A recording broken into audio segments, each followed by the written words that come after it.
I just wanted to give a shout out to those who do have uninterrupted income about an organization called Hope of Life. A friend of mine, Farid Ahmed, took me to Guatemala, and there's an organization that takes care of literally starving children, literally brings them down from the mountains, nurses them back to health, helps girls who are being sexually trafficked, being brought up from South America, the ones who were able to break away, houses them, and they have a business called Voluntourism.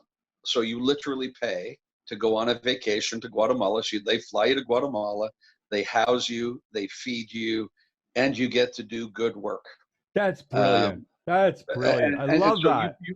So you participate in this. Unfortunately, with border shutdowns, their income, it costs $300,000 a month to run their business, rescuing these people, and they don't have any revenue, and the government of Guatemala is not helping them.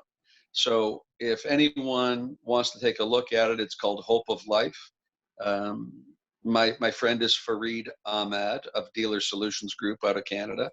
If you're able to contribute, I know it's not. There's plenty of people to help in Canada. I mean, we did a dinner for 127 people in my park last night, who are short on cash. So there's no shortage of people in Canada who need help.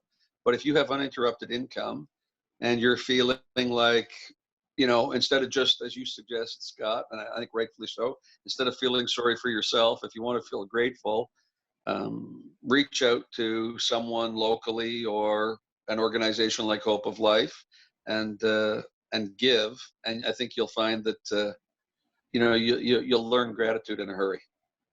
That's beautiful. I love it. And that's been the answer for us too. Samina was starting to worry because her core addiction was worry, and she's recovered from that. And then, when this whole pandemic happened, I said, Samina, I suggest you do what I do.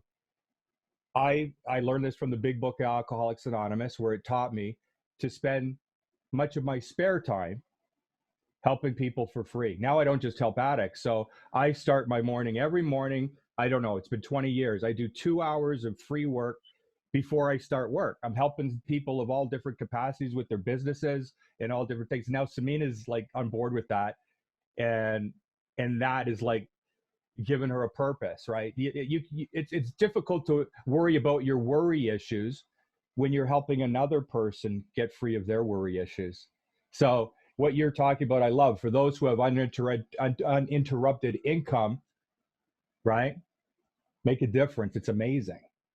And even if you don't have the income, we have our time.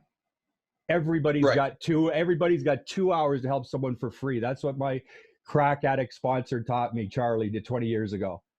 I said, Scott, do you watch Netflix? Yeah. And he jammed it in my head. Do you want to never smoke crack again? Yes. Okay, well, that's how I did it. I make it my primary purpose during my spare time to help fellow addicts that are suffering worse than you are, like you once were, for free, and never, ever have a profit motive. Right. So it's beautiful. I love your message, and I love Charlie's message.